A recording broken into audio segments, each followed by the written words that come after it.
Hola museonautas, el día de hoy visitaremos el Museo Casa Presidencial Lázaro Cárdenas. Es el último recinto que nos falta visitar del Complejo Cultural de Los Pinos. El 30 de noviembre de 1934, Lázaro Cárdenas del Río tomó la presidencia. En su discurso anunció la ruta política que al país marcaría la Revolución Mexicana y la Constitución de 1917. En 1939 declaró que el castillo de Chapultepec iba a ser Museo Nacional de Historia y estableció que la sede del presidente iba a ser en el viejo rancho de La Hormiga, en terrenos de Molino del Rey, al poniente del bosque de Chapultepec, que se llamaría Los Pinos. Es reconocido por ser un gobernante viajero. Recorrió el país, escuchó a los pobladores de todas las regiones, dictó disposiciones y obedeció la ley. Desde Palacio Nacional y la residencia oficial de Los Pinos, planeó y decidió. También lo hizo desde su despacho viajero, conocido como el Tren Olivo. El 14 de noviembre de 1961, Lázaro Cárdenas dijo que una obra revolucionaria no puede llamarse así si no se atiende íntegramente la educación y la cultura.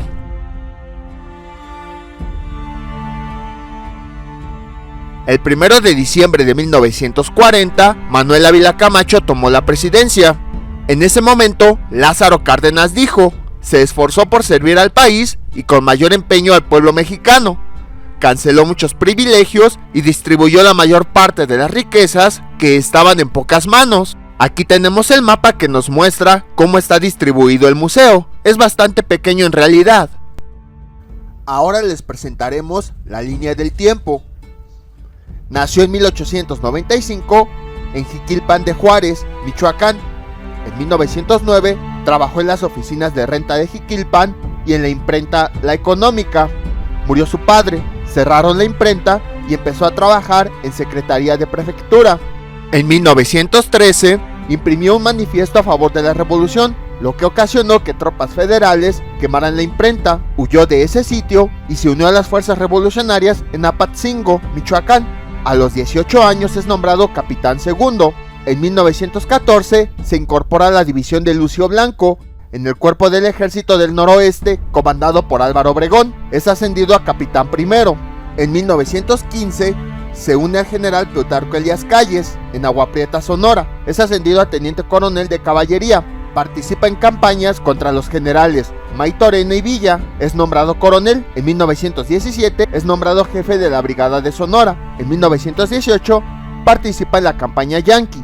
El 29 de marzo nace su hija Alicia Cárdenas del Valle. El presidente Venustiano Carranza dice que va a encabezar el 22 Regimiento de Caballería contra los rebeldes que saquee Michoacán. Muere su madre el 21 de junio.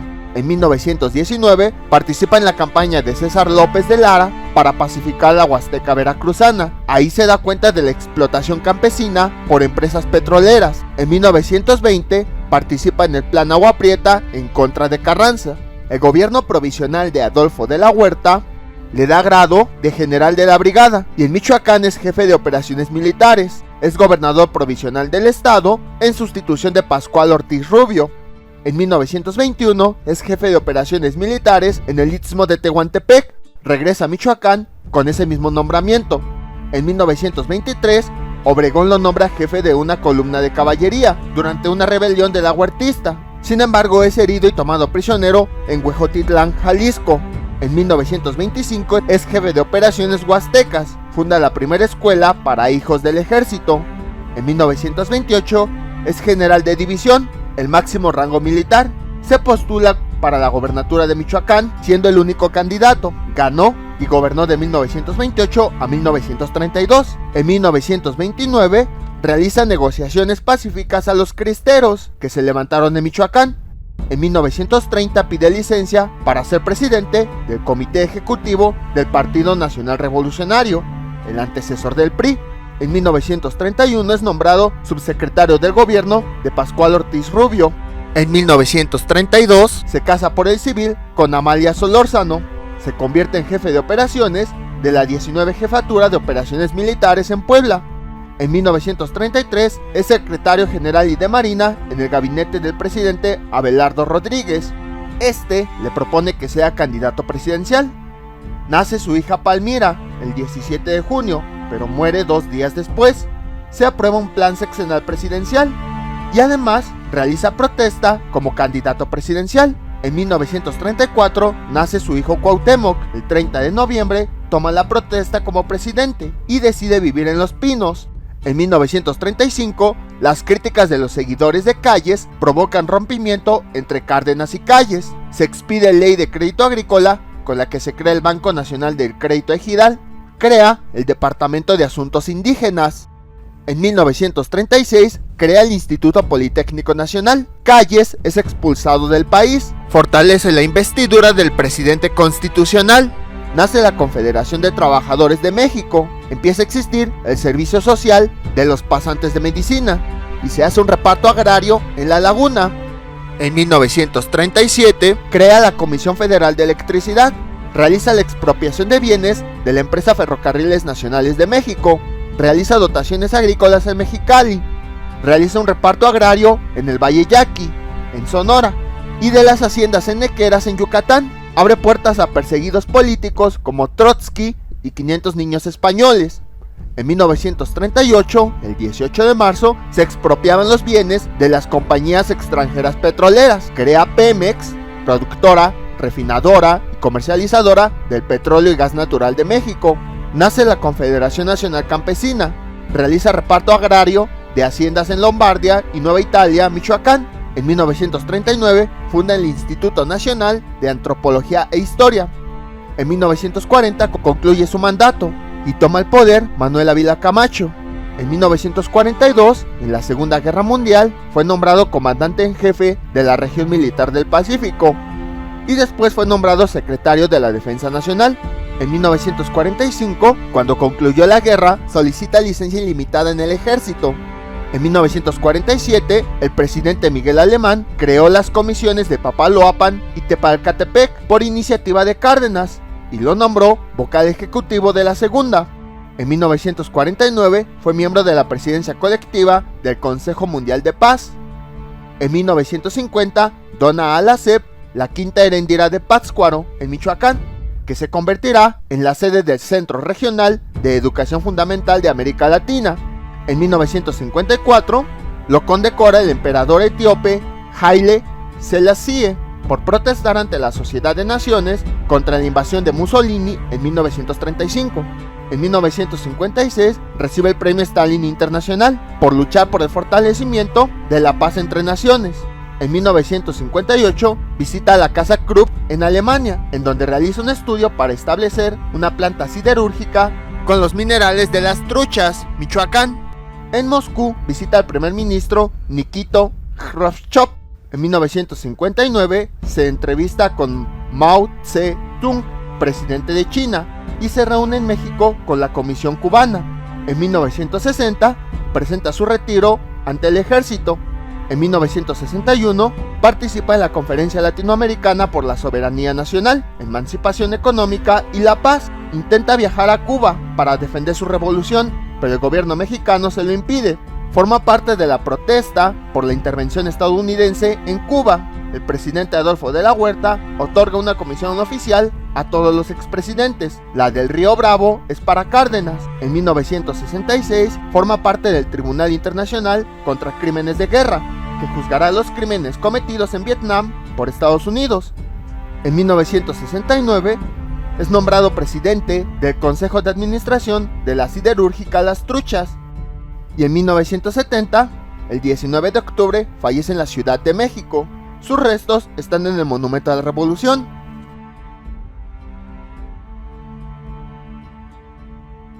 Vamos al siguiente pasillo donde veremos algunas fotografías. Este es de la construcción de un puente sobre el río Consulado en la colonia Vallejo. Fue entubado en 1944. Aquí tenemos obras terminadas en Arcos de Belén, donde el departamento del Distrito Federal se enfocaba en la pavimentación de calles.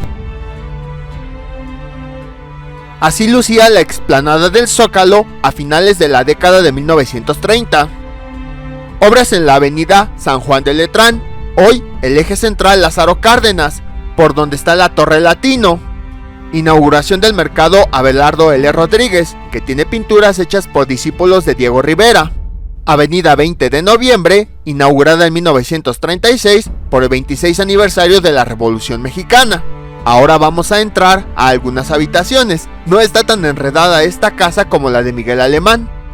En 1926, por su cercanía con el general Francisco Mujica, Cárdenas entendió que la revolución debía ser radical en sus acciones. Como gobernador de Michoacán, tuvo la oportunidad de practicar ideales de reforma social. Destacó como político pacificador, con personalidad fuerte y decidida. También se caracterizó como organizador político. Promovió la creación de la Confederación Revolucionaria Michoacana del Trabajo, que llevaría adelante las reformas y compromisos de los gobiernos emanados de la revolución. Como presidente de la República, se convirtió en símbolo de transformación y apertura. Dispuso la instalación de un hilo telegráfico directo para que el pueblo pudiera presentar sus quejas y abrió las puertas de Palacio Nacional y de Castillo de Chapultepec a todos. Tenemos una línea del tiempo de los eventos más importantes de la Revolución Mexicana. En 1908, el periódico El Imparcial publica una traducción incompleta de la entrevista de Díaz con Krillman, en donde Porfirio Díaz dijo que después de mucho iba a haber elecciones libres. En 1909, Madero publica la sucesión presidencial de 1910, en donde habla que es el fin del poder de Díaz. Se funda el Partido Nacional Antirreeleccionista, con su lema sufragio efectivo, no reelección. Andrés Molina Enríquez, los grandes problemas nacionales, que describe la situación agraria del país. En 1910, Madero es apresado en Monterrey y llevado a San Luis Potosí por incitar a la rebelión. Porfirio Díaz y Ramón Corral son elegidos presidente y vicepresidente. Se crea el Plan de San Luis, que desconoce al gobierno de Díaz y llama al pueblo a levantarse el 20 de noviembre. La familia Cerdán y otros maderistas combaten a la policía poblana en Cuatro Ciénegas, Coahuila. En 1911, Madero establece su cuartel en la hacienda de Bustillos y nombra a Francisco Villa como el mayor del ejército revolucionario. Zapata asume en Morelos el mando de las fuerzas revolucionarias. A finales de mayo se firman los tratados de Ciudad Juárez. Díaz y Corral renuncian a sus cargos. Francisco León de la Barra toma la presidencia provisionalmente. En noviembre, Madero y Pino Suárez son nombrados presidente y vicepresidente. Zapata, con el Plan de Ayala, desconoce a Madero y plantea la restitución y dotación de tierras, monte y agua de los pueblos. En 1912, el Plan de la Empacadora designa a Pascual Orozco jefe de revueltas contra el gobierno maderista. En 1913, en febrero, culmina la decena trágica, con la captura y asesinato de Madero y Pino Suárez. Victoriano Huerta toma la presidencia. Mientras tanto, en Coahuila, Carranza proclama el Plan de Guadalupe, en donde desconoce a Huerta y forma el ejército constitucionalista. Aquí tenemos una representación de la Constitución de 1917, que fue el resultado del triunfo de Carranza y de su idea de república.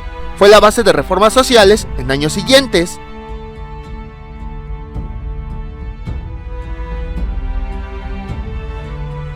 En 1913, en Hermosillo, Sonora, Carranza designa su gabinete como primer jefe constitucionalista, encargado de ejecutivo, y anuncia la proclamación de una nueva constitución al triunfo de la revolución. Álvaro Obregón fue nombrado jefe del cuerpo del Ejército del Noroeste.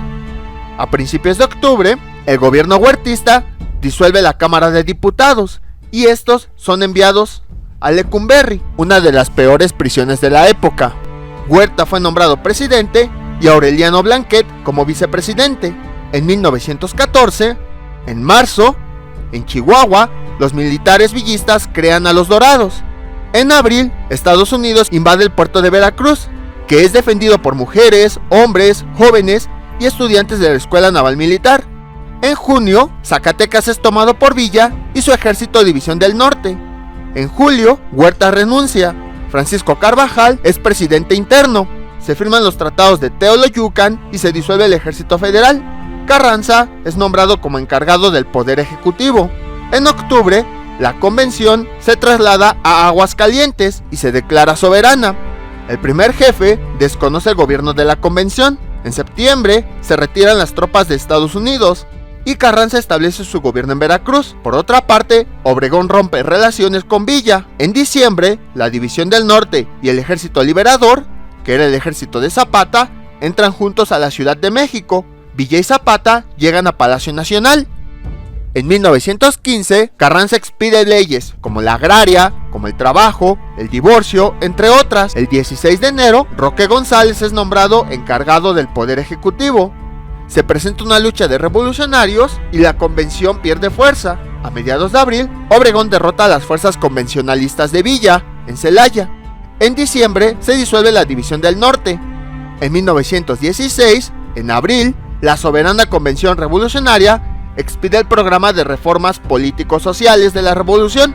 En Jojutla, Morelos, Zapata acuerda la disolución de la Asamblea. En diciembre, Carranza asiste al inicio de los trabajos del Congreso Constituyente de Querétaro. En 1917, el 5 de febrero, se promulga la Constitución, que reforma la de 1857. Compañías petroleras inglesas y estadounidenses se asocian a raíz de la amenaza que presenta el artículo 27, que dice que todos los recursos en tierras y aguas del territorio nacional son propiedad de la nación. En mayo, Carranza se convierte en el presidente constitucional. Plutarco Elías Calles combate una sublevación de la tribu yaqui. Cárdenas participa como oficial constituyente. En 1918, Inglaterra, Francia, Holanda y Estados Unidos se manifiestan en contra de las leyes petroleras mexicanas. En 1919, en abril, Zapata es asesinado en la hacienda de Chinameca, en Morelos, y en noviembre es capturado y fusilado Felipe Ángeles en Chihuahua. En 1920, en abril, el Plan de Agua Prieta desconoce a Carranza. El 21 de mayo es asesinado en Tlaxcalantongo, Puebla. En junio, Adolfo de la Huerta toma protesta como presidente sustituto y Álvaro Obregón lanza su candidatura. En julio, Villa decide dejar las armas y se retira a su hacienda de Canutillo, en Durango. Y en diciembre, Obregón toma la presidencia para el periodo de 1920 a 1924. Este es un cuadro que tiene las fotografías de todos los integrantes del Cuarto Congreso Constituyente, que se encargó de elaborar y promulgar la Constitución de 1917. Lázaro Cárdenas dijo: si me toca la responsabilidad de asumir la postulación como candidato a la presidencia de la República, ningún esfuerzo omitiré para la realización integral de la plataforma de gobierno que sea aprobada en la Convención Nacional. Gustavo Vaz Prada fue un estudiante de medicina que se incorporó a las fuerzas de Zapata en 1914. Al terminar la lucha, ofreció sus servicios como médico para los sectores más pobres. Durante el gobierno de Cárdenas, fue el iniciador del servicio social para los estudiantes de medicina de la UNAM. Fue un político incansable. A lo largo de su vida, ocupó varios cargos de gran importancia. Rector de la Universidad Nacional en 1938, así como senador y gobernador del Estado de México.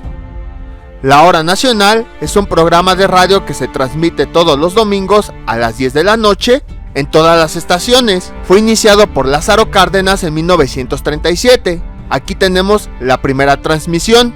Silvestre Revueltas fue un compositor mexicano modernista de la música sinfónica de la primera mitad del siglo XX. Manuel Celis fue un militar que desde muy joven se incorporó a las fuerzas constitucionalistas del Cuerpo del Ejército del Noroeste, al mando de Álvaro Obregón. Combatió a federales, convencionistas y zapatistas. Al igual que Cárdenas, apoyó el Plan de Agua Prieta en 1920. Al final de su vida, dirigió la Asociación Nacional de Veteranos de la Revolución, ocupado de resolver los problemas de los ancianos revolucionarios y de sus viudas, incluyendo aquellos que fueron sus enemigos en la etapa de la Armada del Movimiento. A continuación tenemos más fotografías. Tenemos la construcción del desfogue de la avenida 20 de noviembre a la Plaza de la Constitución.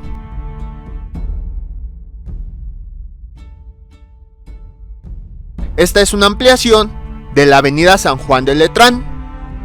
La construcción de la estación de bombeo de Xotepingo para aumentar el volumen de agua del acueducto de la Condesa. Esta es la calle Cerrada Bajío de la colonia Roma Sur. Gracias a la reforma sendaria, hubo cooperación de particulares para la construcción de nuevos pavimentos. El 16 de septiembre de 1928, Cárdenas asumió por 4 años el gobierno de Michoacán. Cárdenas ejerció sus ideales revolucionarios en favor de la sociedad civil. La historia mostraría que su coherencia política se proyectaría a llegar como presidente de la República. Ante el Congreso michoacano, en 1932 expuso las prioridades de su gobierno, apostó por orden legal, canceló contratos de tierras y bosques de las comunidades indígenas, reglamentó sobre tierras ociosas y de expropiación por causa de utilidad pública, agilizó la reforma agraria al dotar a 81 pueblos de tierras ejidales y comunidades indígenas, orientando la explotación racional y colectiva mediante cooperativas. Cárdenas comprendió la nación como geografía humana cargada de símbolos. Es imposible pensar a los mexicanos sin su historia. Conmemorar a los héroes de la patria era hacerlos fuente de inspiración ciudadana. Durante su gobierno en Michoacán, construyó una estatua monumental de más de 40 metros de altura del siervo de la nación, José María Morelos y Pavón, en la cima de la isla de Janitzio. Además, era una galería biográfica. Al interior, hay más de 50 encaustos y frescos de Ramón Alba de la Canal que representan la vida del caudillo insurgente. La revolución marcó una línea estética mexicana. El pueblo trabajador sería el protagonista principal de creaciones artísticas, desde escultura y pintura hasta literatura, teatro y cine. Las imágenes de esta estética hubieran sido imposibles durante el Porfiriato. El 3 de diciembre de 1933 se reunió en Querétaro el Comité Ejecutivo del Partido Nacional Revolucionario. Se buscaba dar un sentido preciso al ejercicio de gobierno que comenzaría a finales de 1934. Por primera vez, el presidente de la República dirigiría los destinos del país durante 6 años y el camino a seguir sería diseñado para cumplir con los postulados revolucionarios y cumplir con la Constitución de 1917. Entonces se discutió y se acordó el plan sexenal. Los símbolos visuales relacionados con la investidura presidencial han sido desde el siglo XIX la silla y la banda tricolor. 20 años pasaron desde que Villa y Zapata tomaron Palacio Nacional en diciembre de 1914 y quitaron a la silla su carácter sagrado. A lo largo de 2 décadas, los caudillos se encargaron del poder ejecutivo sin perder su fuerza como dirigentes revolucionarios. Lázaro Cárdenas terminó con esa costumbre política. Desde el primer día, Lázaro Cárdenas dejó en claro que no era un caudillo, sino un presidente de una república. Como responsable del poder ejecutivo, no podía apegar sus decisiones sin el respaldo de la ley o el contrapeso del legislativo.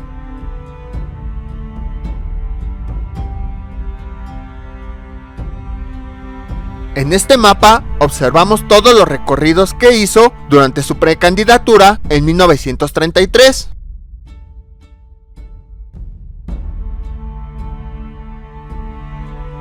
Y aquí ya están los recorridos como candidato de 1933 a 1934.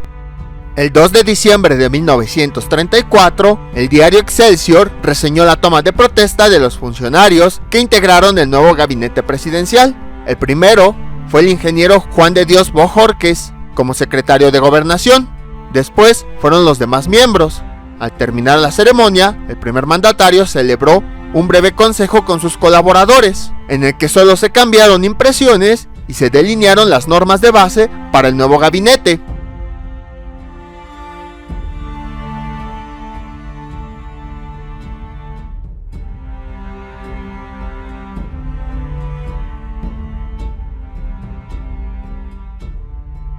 Aquí están las firmas de cada uno de los asistentes de su gabinete, así como una fotografía de los integrantes. Volteé la imagen porque la había grabado al revés. Ahora vamos a las siguientes habitaciones. Veremos más fotografías de las obras públicas que se hicieron. Por ejemplo, de la calle Dr. Bertis, en donde se implementó transporte urbano, alumbrado, saneamiento de aguas.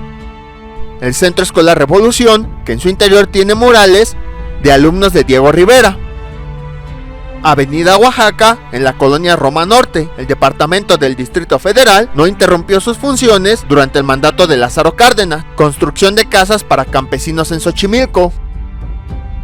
Cárdenas entendía que solo un programa integral, cuya práctica abarcara todas las regiones del país, podía perfilar el ejercicio del poder ejecutivo. El propósito no debía dejar dudas. Su presidencia no podía ser inestable ni imprescindible. Había que dar a conocer un rumbo y destino, tanto del país como de los ciudadanos. Tal era el sentido de preparar y difundir un proyecto de gobierno a lo largo de 6 años, conocido como Plan Sexenal.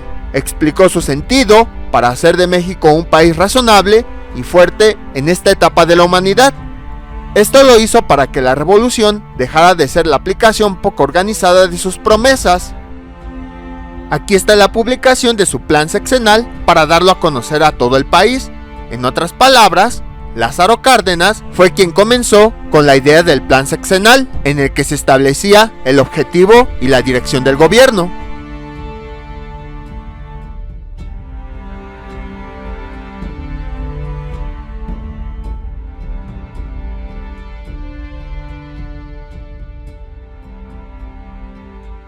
Aquí tenemos algunas fotografías de la presencia de Lázaro Cárdenas frente al pueblo mexicano.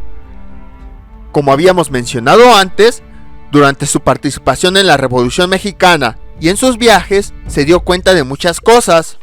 La discriminación de los campesinos en las haciendas o de trabajadores por parte de empleados extranjeros de empresas extranjeras petroleras. Faltas de escuelas, tierras para trabajar, falta de aplicación de leyes, etc. Y todo esto lo plasmó en este diario que estamos viendo aquí. Entonces decidió hacer algo para que la revolución no fuera un movimiento inútil y que se cumpliera lo que prometía. Cárdenas asumió la presidencia del Partido Nacional Revolucionario en octubre de 1930. Se ocupó de dar al partido un carácter de organización popular. Fue el primero en reconocer la necesidad de consolidar las bases y trató de promover el reparto de tierras, lo que le ganó la simpatía de sectores campesinos. Su gestión en el PNR terminó cuando, al estallar un conflicto entre el jefe máximo, Plutarco Díaz Calles, y el presidente de la República, Pascual Ortiz Rubio, Cárdenas se inclinó por el respeto a la investidura presidencial. Una actitud similar tendría entre 1935 y 1936, cuando los grupos callistas buscaron imponer sus decisiones. La posición de Cárdenas no cambió y aseguró: una sola fuerza política debe sobresalir, la del presidente de la República. En su campaña presidencial de 1933 a 1934, reforzó la idea de un cambio social y profundo, de acuerdo a los problemas de cada región, pues entendió que México es un país plural. Lázaro Cárdenas entendió la necesidad de separar la investidura presidencial de la fuerza de los caudillos surgidos de la revolución. El caudillo más notable fue el expresidente Plutarco Elías Calles. Esta separación no fue tensa. De manera tajante, el presidente Cárdenas desterró del país a Calles, conocido como jefe máximo de la revolución. Una sola fuerza política debe sobresalir, la del presidente de la República. Llegamos a la siguiente sala, que tiene pinturas de algunas de las figuras más importantes de la revolución. Las publicaciones de La sucesión presidencial en 1910, Los grandes problemas nacionales, el Plan de San Luis, el Plan de Ayala y el Plan de Guadalupe fueron contundentes porque dieron inicio a la historia del siglo XX mexicano. Estos trajeron movilizaciones de civiles armados y dieron al país identidad política durante más de 100 años. En su libro La sucesión presidencial en 1910, le advertía a Porfirio Díaz sobre los riesgos de persistir en la reelección. Él solo lo hacía para el momento presente.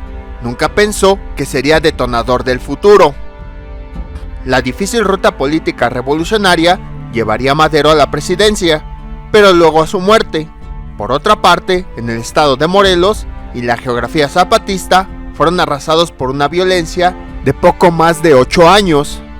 Se publicó también un tercer manifiesto fundamental, el Plan de Guadalupe, que proponía regresar el país al orden constitucional. Desprestigiaba el modelo de Huerta, el cuartelazo, y al llamado del gobernador de Coahuila, Venustiano Carranza, El Plan de Guadalupe se firmó el 26 de marzo de 1913. Un cuarto impreso, sin más huella que una nota en los apuntes, nombre que finalmente se le dejó a ese escrito, apuntes, de contenido desconocido y seguramente de alcance regional, salió de la imprenta que un grupo de amigos, entre ellos Lázaro Cárdenas, manejaban en cooperativa desde Jiquilpan. Este fue el motor de arranque de la idea de un México justo, que floreció en mediados del siglo, pero fraguado por la guerra. El documento apoyaba a los revolucionarios contra el gobierno usurpador y sus defensores estatales. A finales de mayo de 1913, el destino se acercó a la región. El protagonista principal apeló a la memoria personal como herramienta de la historia hecha relato y juicio de valor. Así comenzó la vida pública del hombre que más tarde construyó buena parte de las instituciones que han sostenido al Estado. Como vimos en su biografía, Cárdenas tuvo una vocación militar desde el principio. En 1914 era mayor y en 1915 obtuvo el grado de teniente coronel. El 17 de julio, dirigiendo a 500 hombres, Cárdenas evitó que llegaran los refuerzos de un batallón enemigo de más de 2.000 combatientes. Este hecho de armas lo acercó al general Plutarco Elías Calles. A finales de 1921 se le designó jefe de operaciones militares en el Istmo, y en 1923, en el contexto de la rebelión de la Huertista, la cual se oponía al presidente Obregón, se enfrentó al prestigiado general Rafael Buelna. Ahí Cárdenas fue herido en combate. En 1913, la revolución llegó a Jiquilpan, por lo que Cárdenas, impulsado por su madre, se fue supuestamente a refugiar en Apatzingán. Sin embargo, su destino lo llevó a otra parte. En 1914 intervino en el enlace de las fuerzas de los jefes revolucionarios Morales y Zúñiga y se reincorporó al movimiento. En medio de batallas entre los constitucionalistas y los federales, fundió por siempre su nombre al de la revolución. A pesar de todo, su postura ante la guerra fue siempre mesurada. Rechazó la violencia y los excesos sanguíneos.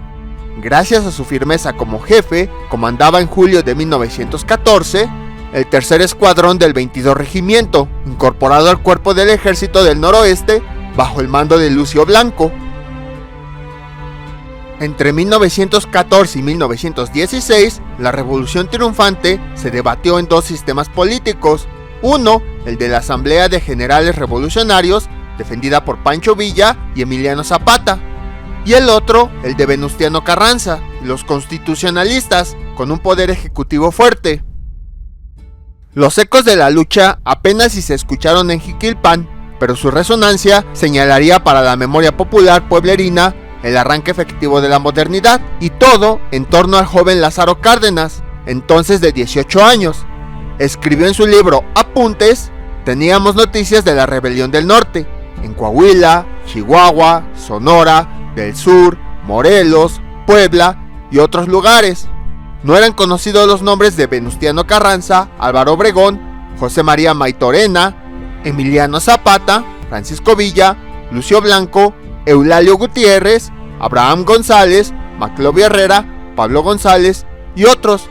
Nadie imaginaría que el México de las instituciones revolucionarias del Renacimiento mexicano tuviera un origen tan modesto. Lázaro Cárdenas firmaría los decretos más importantes en la historia reciente del país. Ya llegamos al inicio del museo. Como ven, es chiquito. Vamos al siguiente piso.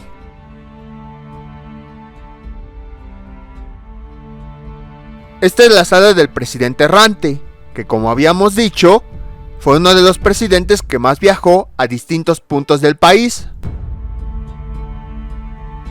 En esta sala hay tres momentos importantes. El primero de ellos, en mayo de 1917, Carranza firmó el decreto de expropiación del rancho La Hormiga, que sería destinado a cuarteles de la Guardia Presidencial. En 1934, cuando Lázaro Cárdenas fue presidente, tomó la decisión de establecer la residencia presidencial en La Hormiga, que cambió su nombre a Los Pinos, en recuerdo de la huerta en Tacámbaro, Michoacán, donde conoció a su esposa, Amalia Solórzano. En 2018, Andrés Manuel López Obrador abrió este espacio al pueblo de México y orientó su destino hacia un complejo cultural. Además, testimonios de personas cercanas a Lázaro Cárdenas coinciden en la firmeza de hábito que durante su estancia en Los Pinos, la soberbia nunca lo tocó.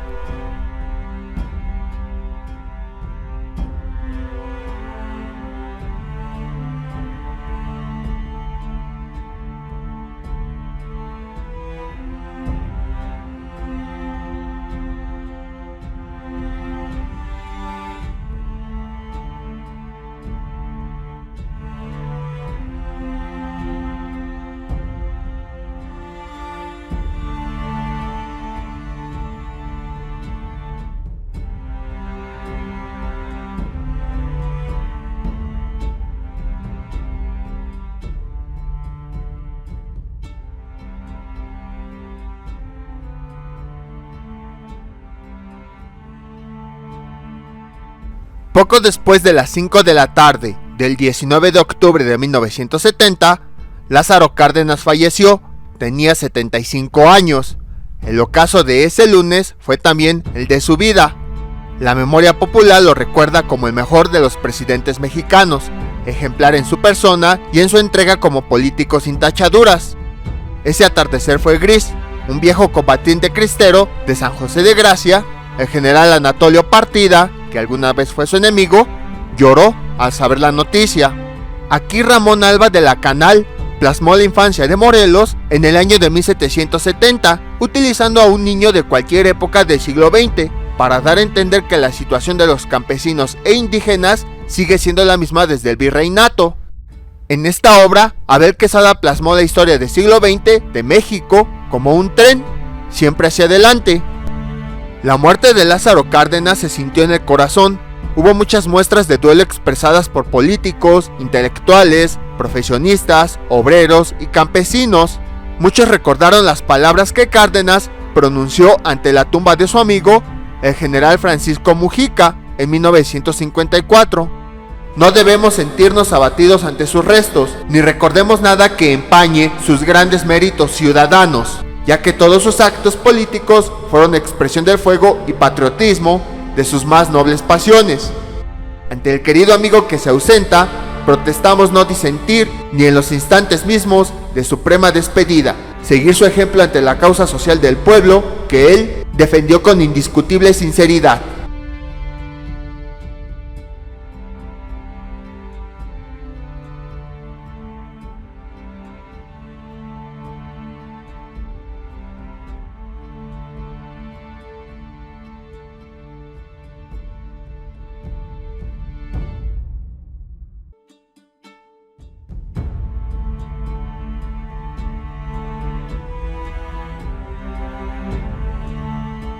Enseguida les presentaremos el testimonio político de Lázaro Cárdenas, que dijo en 1970, a 60 años de la Revolución.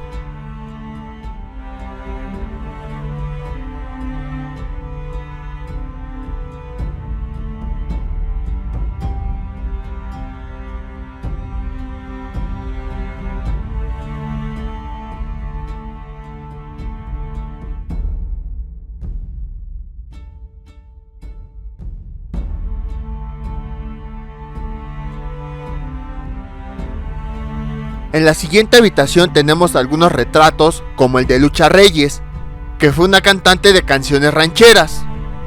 Y ustedes dirán, ¿qué tiene que ver esto? Las canciones rancheras plasmaban en su letra el estilo de vida de la época revolucionaria.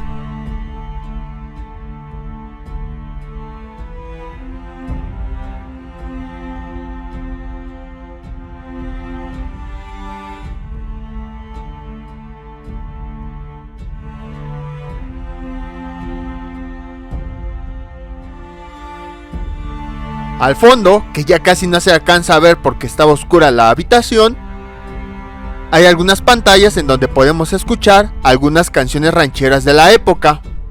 Ahora vamos a la siguiente habitación. En la pared tenemos las palabras del último informe de gobierno de Lázaro Cárdenas, en el que básicamente dice: aunque es intensa la labor de la solución de los problemas fundamentales del país, solo ha cumplido con una pequeña parte. Solo ha cumplido la misión relativa, pero hizo todo lo humanamente posible en beneficio de la nación. Y aquí están los apuntes oficiales de su último informe de gobierno.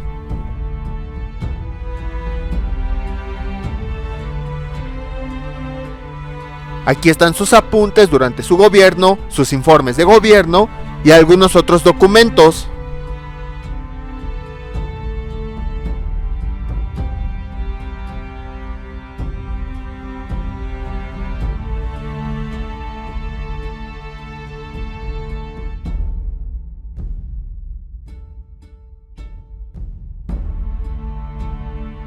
En la siguiente sala tenemos una pequeña muestra del cine mexicano durante el gobierno de Lázaro Cárdenas. Uno de los personajes más importantes y que sigue vigente hasta nuestros días es Cantinflas.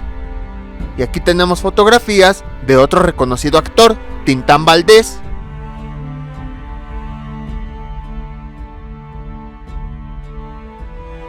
Esas escaleras nos conducen al inicio del museo, pero en la planta baja.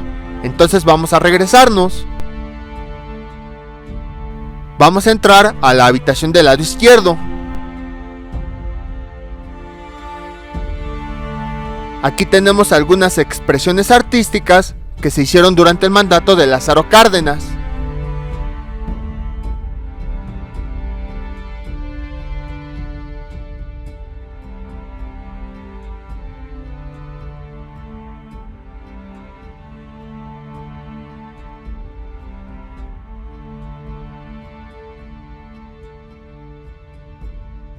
Todas estas salas ya las recorrimos, entonces ahora vamos del otro lado de la casa.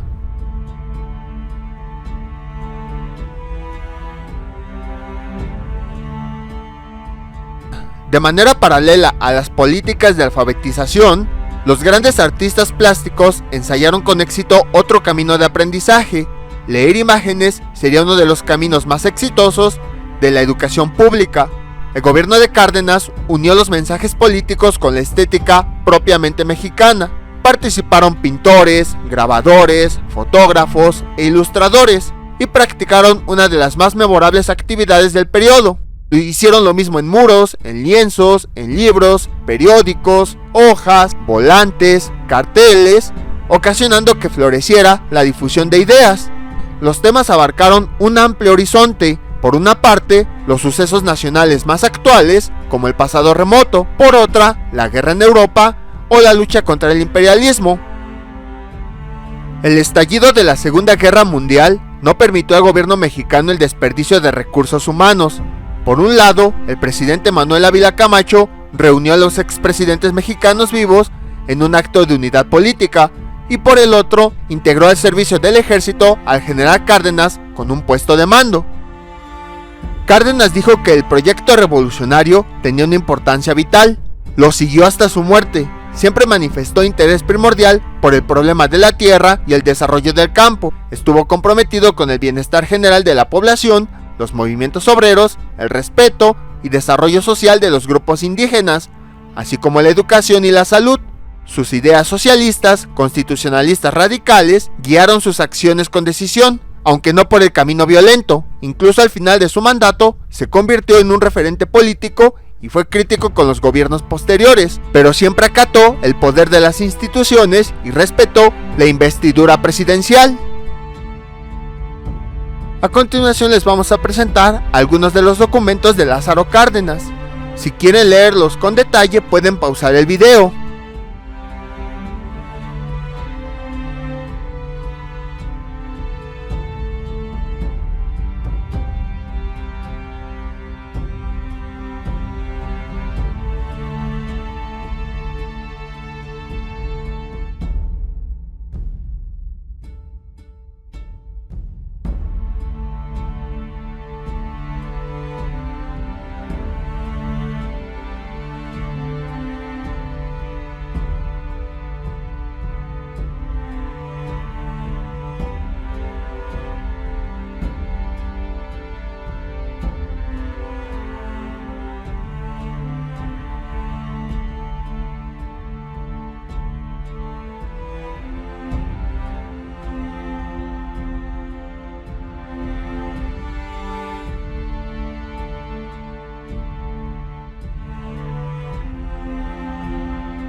Lázaro Cárdenas no solo se preocupó por la libertad de los mexicanos, sino también de miles de víctimas extranjeras que eran perseguidas por sus ideales políticos, origen étnico o creencias religiosas. Así llegaron a México León Trotsky y los republicanos españoles, militantes comunistas e intelectuales librepensadores, escritores y artistas. También recibió a quien solo tenía el infortunio de estar en terrenos sumidos en la guerra, como los niños españoles. Gilberto Bosque Saldívar participó en el movimiento antirreeleccionista de los Cerdán. Gracias a él, cuando fue cónsul de México en otras partes como en París, ayudó a más de 40,000 personas perseguidas por el fascismo. Luis Ignacio Rodríguez fue embajador de México en Francia. Logró ayudar a más de 1,000 expatriados españoles a escapar durante la guerra. León Trotsky participó en la Revolución Rusa, pero fue exiliado. A petición de Diego Rivera, Lázaro Cárdenas permitió que se refugiara aquí en 1936. Felipe Camino trabajó de bibliotecario en Veracruz, regresó a España poco antes de la Guerra Civil y volvió a México para refugiarse. José Gauss estuvo en contra del franquismo, por eso cuando vino aquí a México a refugiarse, sintió como si se hubiera cambiado de una tierra a otra de la misma patria.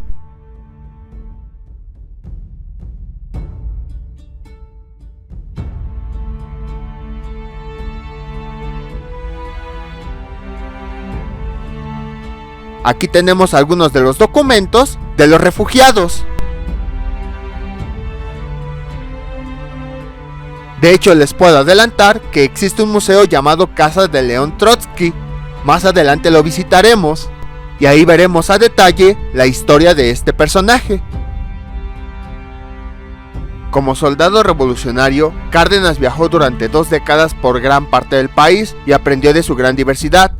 En los campos de batalla, vio una gran variedad de personas, vio campesinos armados y entendió sus problemas y sus esperanzas. Los observaba y los escuchaba. Aprendió que el conocimiento de la geografía y los accidentes naturales no eran suficientes para propiciar un cambio. La revolución exigía pensar la geografía humana y entendió que la responsabilidad de los revolucionarios no era ganar la guerra, sino buscar bienestar cuando llegara la paz. México tenía largas cuentas pendientes que no podían pagarse fácilmente. El compromiso era con la historia de los indígenas, triste y violenta. Su herencia era la pobreza extrema, falta de oportunidades, descuidos, insalubridad, guerra a muerte para quitar tierras o someterlos a trabajos forzados. Cárdenas estaba convencido que el racismo y la descalificación al indígena eran pretextos para depredar sus tierras, basados en conceptos tan falsos como inmorales.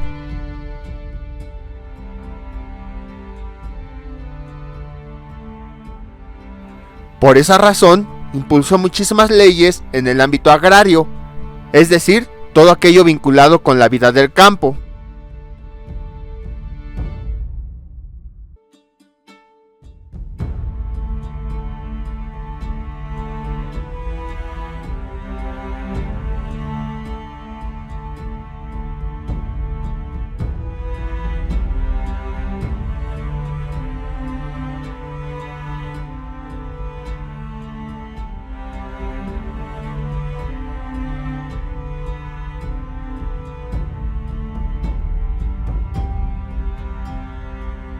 Aquí tenemos una aplicación que nos muestra algunos de los murales mexicanos, y muchos de ellos están relacionados principalmente con los problemas agrarios.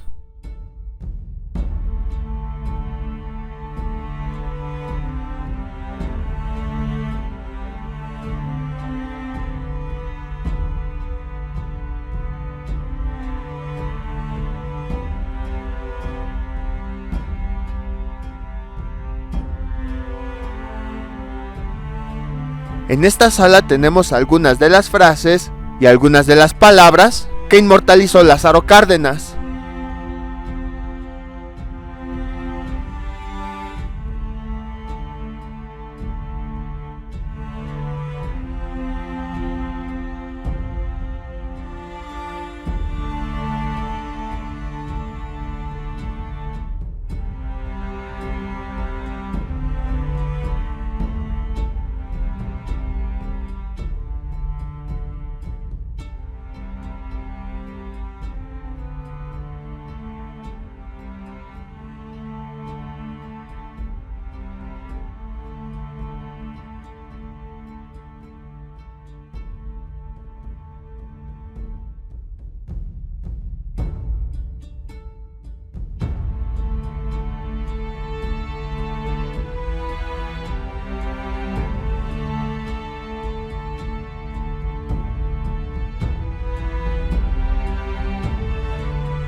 El esfuerzo modernizador apuntó hacia la geografía subterránea de las vetas minerales, los profundos depósitos de petróleo y los vestigios arqueológicos. El artículo 27 constitucional sería el instrumento legal. Cárdenas proclamó las tareas del progreso con justicia social. El uso razonable de la riqueza y su distribución equilibrada ofrecía con iguales oportunidades a todos los mexicanos, y a la geografía del futuro, la de los ríos bien conducidos, la del respeto a los bosques y al medio ambiente. Para cubrir las carencias de servicio médico en las regiones más pobres del país, su gobierno instituyó el servicio social a los pasantes de medicina de la UNAM. Su gobierno es reconocido por la gran cantidad de instituciones que promovió y protegió. Estaba consciente que el porvenir del proyecto revolucionario no podía cimentarse en los caudillos, sino en el gobierno republicano. En 1938 transformó el PNR al Partido de Revolución Mexicana. En su administración surgieron la Confederación de Trabajadores de México, el Instituto Politécnico Nacional, la Escuela Nacional de Educación Física, el Instituto Nacional de Antropología e Historia, el Colegio de México, el Banco Nacional de Comercio Exterior y el Banco Nacional Obrero, entre otras instituciones.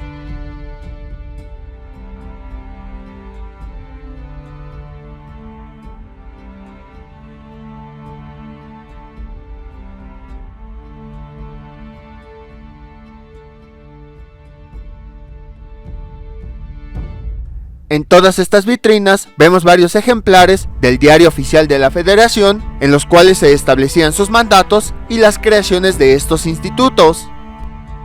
Desde que tomó posesión, las tareas de Cárdenas fueron de un enorme esfuerzo político e intelectual.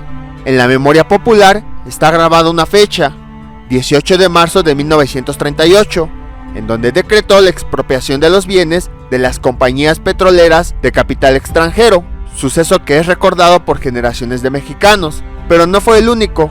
Comenzaba la primavera de ese año y unos días antes había iniciado los trabajos del ingenio azucarero Emiliano Zapata, en Zacatepec. Antes del otoño, había repartido ejidos e hizo justicia a las comunidades indígenas. En esos 2 años, el rostro de México giró de la arcaica idea de haciendas y compañías extranjeras al de la fortaleza republicana moderna.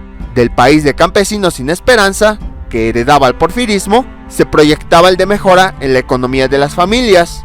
Lázaro Cárdenas siempre dio la cara a la nación. Lo hizo de muchas formas: sus declaraciones a la prensa, discursos por radio, lo mismo que sus diálogos con las autoridades municipales, con campesinos e indígenas, apoyados por la reforma agraria, con maestros, obreros, y fue una costumbre que siguió a lo largo de su gobierno.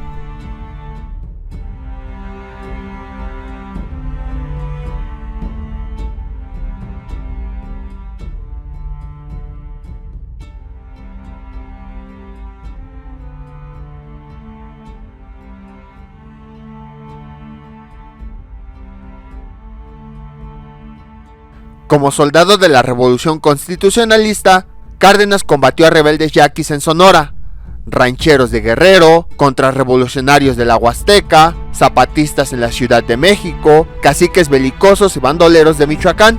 Sin embargo, también supo que la revolución era una confrontación de distintas maneras de responder a los problemas sociales de cada región. Los más urgentes hacían de la necesidad de educación y reparto agrario.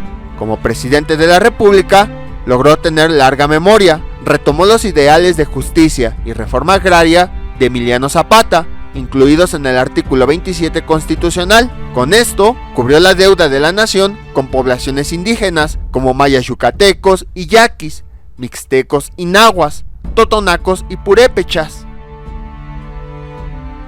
A continuación tenemos la línea del tiempo de Lázaro Cárdenas como presidente, en donde vamos a ver cada una de sus acciones. La voy a poner en cámara lenta para que puedan leerla. De todos modos, si quieren leerla a detalle, pueden ir pausando el video.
No quise leerla porque muchas de estas cosas ya las fuimos comentando.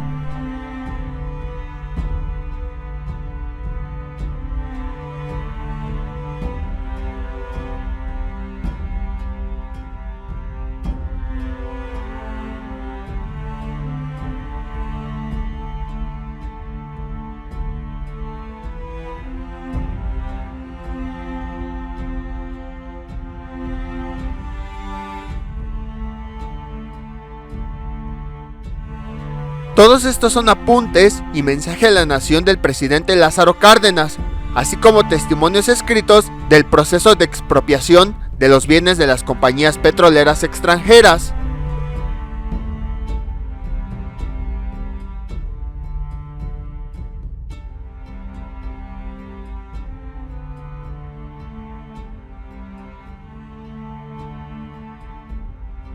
En esta pantalla tenemos información del descubrimiento de la tumba 7 de la zona arqueológica de Monte Albán. Fue un espectacular hallazgo a cargo de Alfonso Caso, que daría pie a la institucionalización de la protección del patrimonio cultural. Fue descubierta el 9 de enero de 1932. Y ahora vamos a la última sala, que curiosamente es la primera que visitamos en este piso. A través del tren Olivo, el presidente errante, como lo llamaría Salvador Novo, fue el medio que usó. Fue más que un viajero obsesivo. Entendió que la geografía de México era como la veían los paisajistas, desde José María Velasco hasta el Dr. Atl. La concebía como geografía humana y no como cartografía. No importaba el paisaje, sino el de caminos y poblados. Cárdenas no solo se acercó al pueblo, el pueblo se acercó a él. Hasta el 1 de diciembre de 1939, de 1825 días, viajó casi una tercera parte, 489 días, en los que recorrió 1028 pueblos de todos los estados del país. Fue un hombre muy activo, lo mismo como joven oficial constitucionalista, que como ciudadano de la Revolución, hasta el día de su muerte.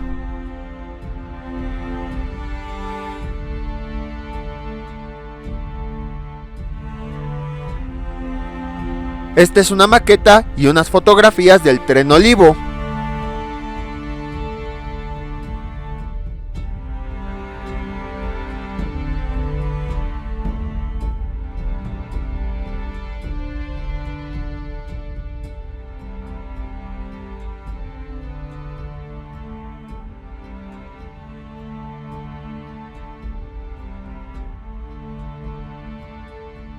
En el fondo tenemos algunas películas de la época de la Revolución.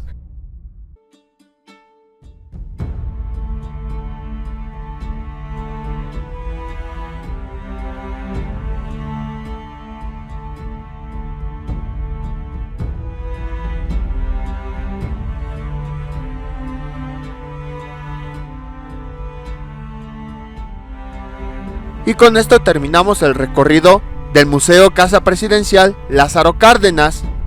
Todavía nos faltan recorrer otros lugares de Los Pinos, pero son lugares más pequeños.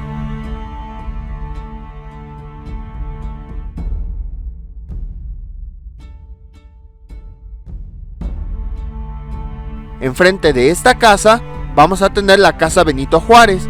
Anteriormente era un museo, pero hoy en día es un recinto donde se realizan actividades culturales.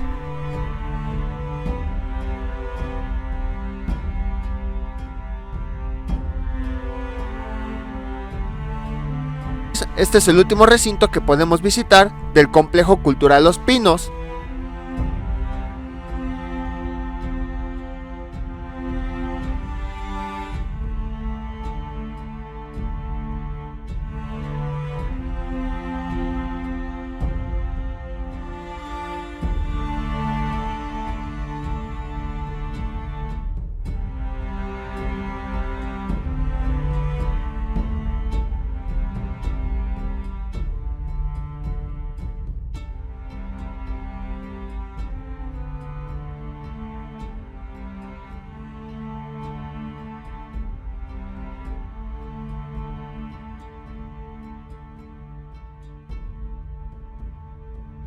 Y si continuamos por este camino, vamos a llegar al punto donde iniciamos nuestro recorrido en Los Pinos, Incluso vean cómo los rayos del sol ya se ven más tenues porque ya está atardeciendo.